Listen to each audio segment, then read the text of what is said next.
Welcome back to another video.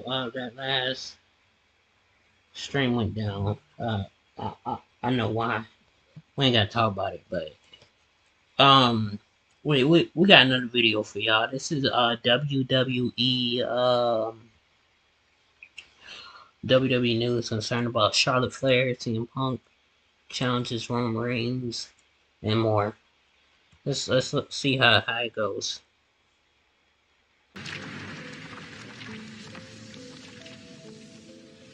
And we are kicking off with SmackDown as Charlotte Flair faced Asuka in the latest match between these two exceptionally talented superstars, but things did not go to plan during the bout.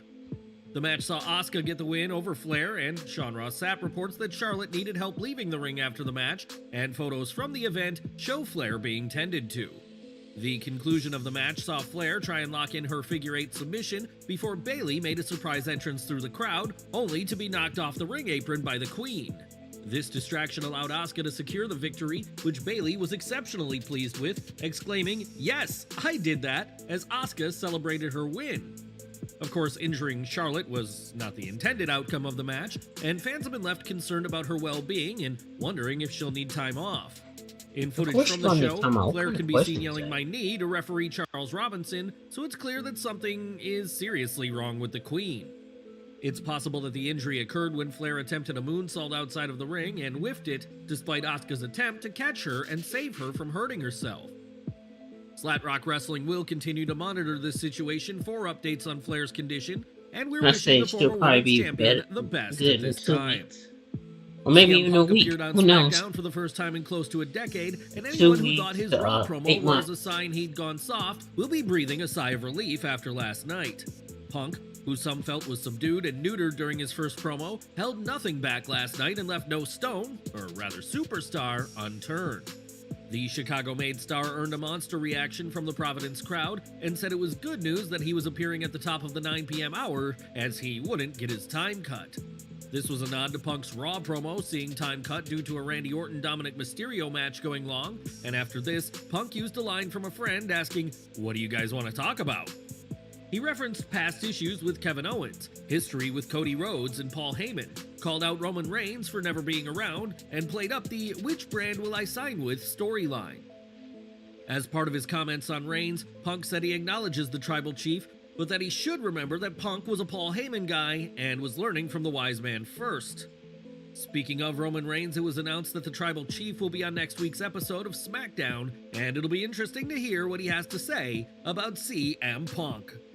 The former AEW World Champion even dropped a reference to the All Out 2022 brawl and his physical altercation with Jack Perry at All In 2023, showing he means business. Punk also made references to Solo Sikoa, both Jimmy and Jey Uso, Randy Orton, and Shawn Michaels, and made sure to give plenty of time to discuss Seth Rollins.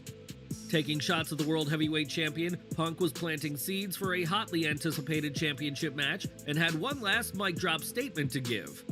Punk mentioned that he plans on finishing his story by headlining WrestleMania, casting doubt over the Cody Rhodes Rumble win that fans believed was a given after the defeat at WrestleMania 39.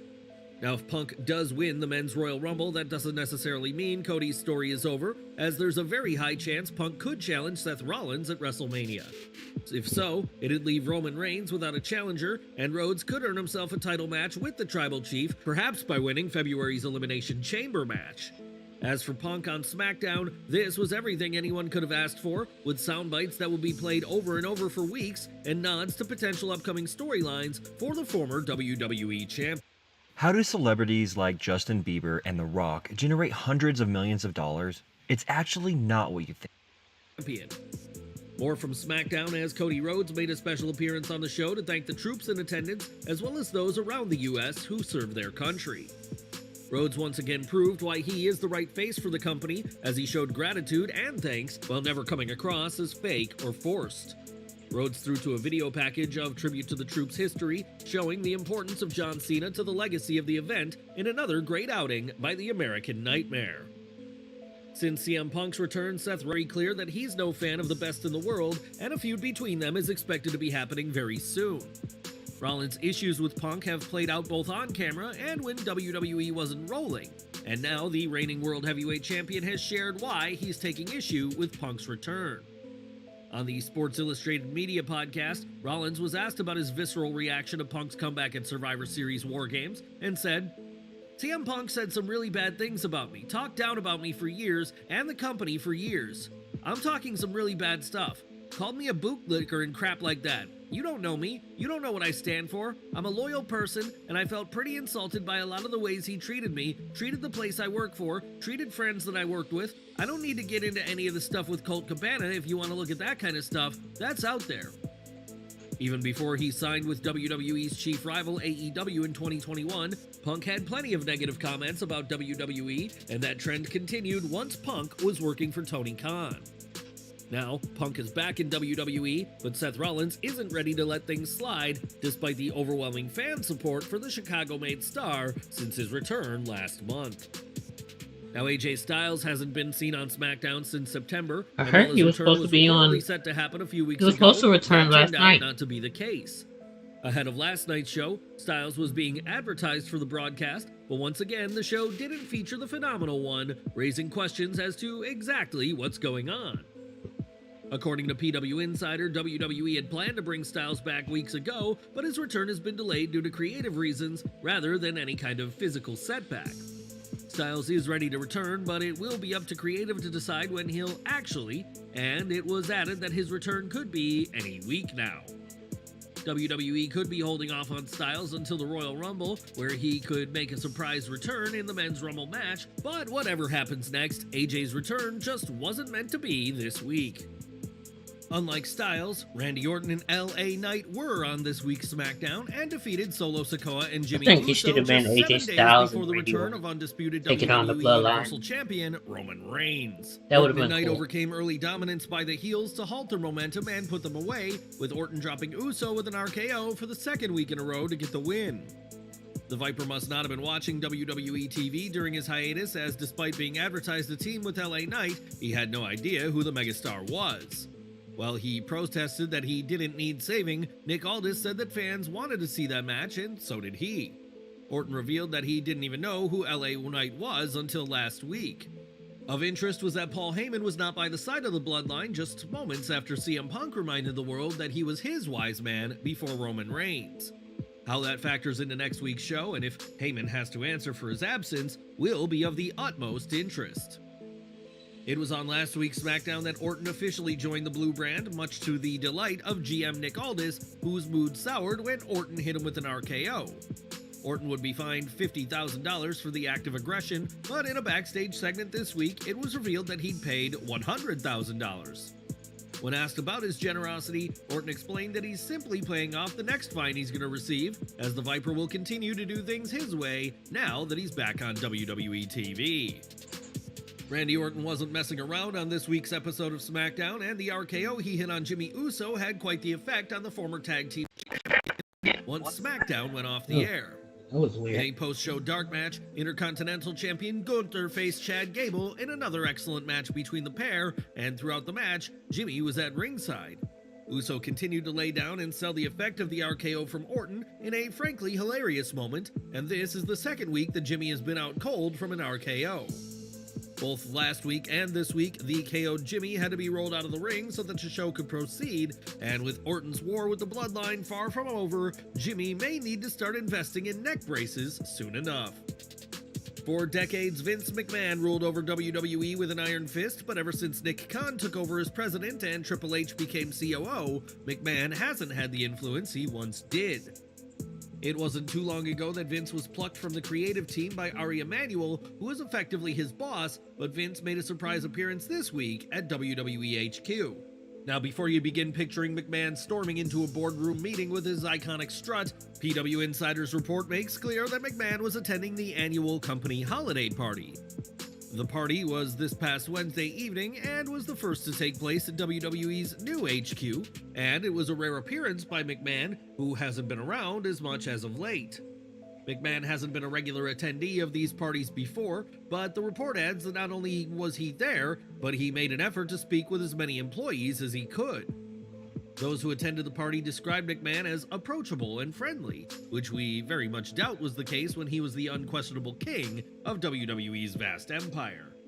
Vince McMahon recently parted ways with a ton of stock, but it was made clear that he is not leaving WWE, and his presence at this week's party certainly caused a stir among the WWE staff. More from SmackDown Now, as this week's show was a tribute to the troops, and in addition to the service people in the crowd, there was a special guest on the show. John Bradshaw Layfield made his WWE return on the show to provide commentary alongside Michael Cole and Kevin Patrick, and it was fitting to have JBL on the show.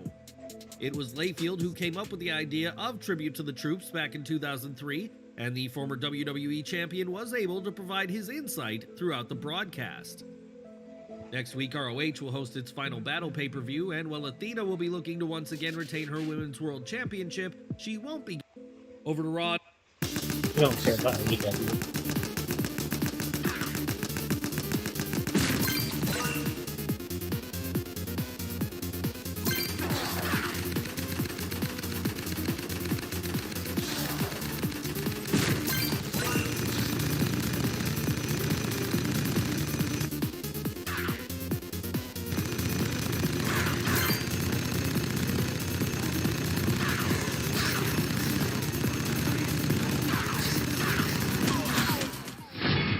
That was kind of stupid. I know it was an ad, but sometimes just I just be watching to see what stupid things they do. Show, where he faced Drew McIntyre, and the Scottish Warrior won the match when he targeted Zayn's knee. The former tag champion was seen clutching his knee after the match, and this may all have been done to write Sammy off of TV for the time being. In the Wrestling Observer newsletter, it is reported that Sammy recently asked for time off. I think that is crazy. How you gotta get beat up in order to take time off. Just yet.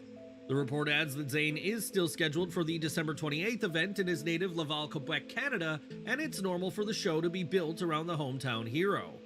As for the reason why Sammy asked for this time off, that's he got time off so he could return in the Rumble. Don't expect to see much of the Canadian, at least on TV, after this attack from Drew McIntyre on Raw. We mentioned earlier that Gunther faced Chad Gable in a dark match after SmackDown, and the pair once again delivered in their latest singles match. In their 10th match together, Gable once again got close to dethroning the longest reigning Intercontinental Champion, but Gunther retained as the match ended with a DQ. I think The Miz is going to be the one to take the championship off of Gunther. I just feel like it's going to happen. Home happy after an exciting tribute to the troops. More from SmackDown Now, as Bobby Lashley punched his ticket into the semifinals of the U.S. Championship Contenders Tournament with a victory over Karrion Kross. Given the booking of Lashley compared to the booking of Kross, the result of this match was never in any question, even if Lashley's status as a heel is. The Almighty weathered the brief storm presented by Kross and folded him up with the spear for the win, and earned an overwhelmingly positive response. I don't know why, but Lashley seemed like he's always been over with the fans, whether he was a heel or whether he was a face. Santos Escobar next could be a sign of a face turn. Lashley will once again face a heel, and it begs the question if WWE has given up on Lashley in the Street Profits heel turn, or if this is just a case of booking as needed.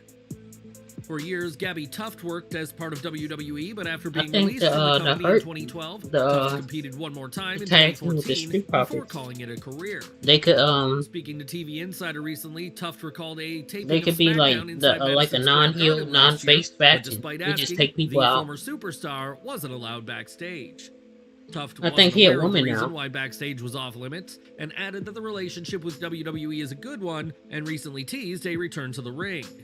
Whether Tuft competes again or not, we'll have to wait and see, but if Gabby wants to be backstage at a WWE event again, I think if she wants to return, she has to return to like Impact. Now, the last time fans saw Cora Jade, she was losing a kendo stick match to Dana Brooke on the August 25th NXT, and after storming out of the locker room, she hasn't been seen since. A lot has changed since then, including the release of Brooke, and we could be mere hours away from the return of the former NXT Women's Tag Team Champion. PW Insider reports that Jade was spotted yesterday in Orlando and was with the rest of the WWE NXT crew traveling north to Bridgeport, Connecticut for NXT Deadline.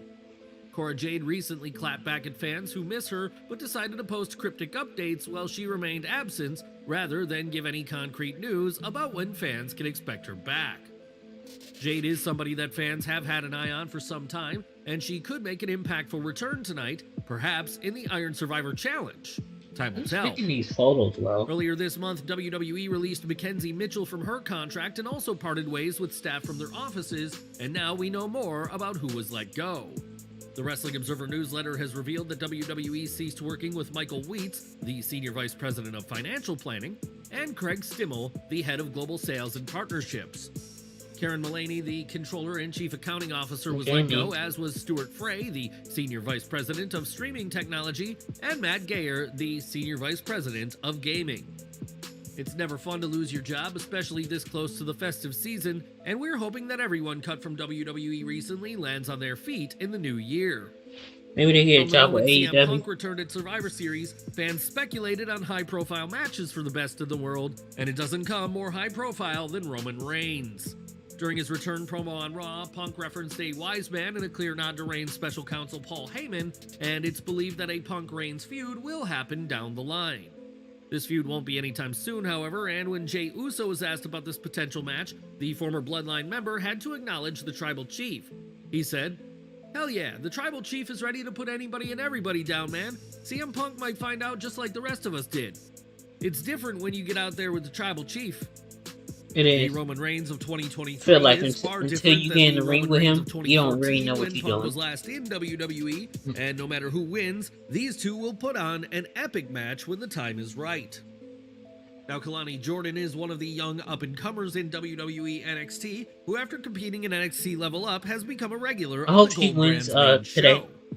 Fans have at been the impressed by Jordan's Roadblock. I development, think and it's they're not the called. only ones, as the Wrestling Observer newsletter reports that WWE officials are very high on the young star. I'm happy to The hear belief is that. Jordan has come exceptionally far in just 37 matches, and it was pointed out that she actually only started wrestling 9 months ago. WWE's That's what's faith in up. Jordan is already making it to TV, as she made it to the finals of the Women's Breakout Superstar Tournament and will compete in tonight's Happy to Iron hear. Survivor Challenge. Whether Jordan will beat Lash legend Fallon Henley, Blair Davenport, and Tiffany Stratton, that remains to be seen, but expect big things for Kalani Jordan, no matter the result of tonight's match. Feel like if she In the does U.S. win, title contenders she will tournament, fight in the Santos spot Escobar moving advanced to the roster. next round with a If win over she Dragon Lee garners in a some rematch for their more Survivor wins. Series clash that Escobar also won. Interrupted by a commercial break, this Or match maybe was she good just when it gets had a the chance potential at to the be next great, championship. and hopefully these two have another chance to tear the roof off down the line. And we're ending today with WWE, as the Stamford-based promotion actively tried to pressure venues from hosting AEW events, as they had a clause in contracts limiting the time frame for AEW shows before or after WWE events. In essence, any venue that hosted a WWE show couldn't hold an AEW event for 6 months before the WWE show or 6 months after, and the venue were prohibited from selling AEW tickets until after the WWE show. Now, though, things have changed, as the Wrestling Observer newsletter reports that WWE is no longer enforcing restrictions that would block AEW from running in certain venues. An example is the Coca-Cola Coliseum in Toronto, where AEW recently announced a show, despite WWE also having an event scheduled at the same venue.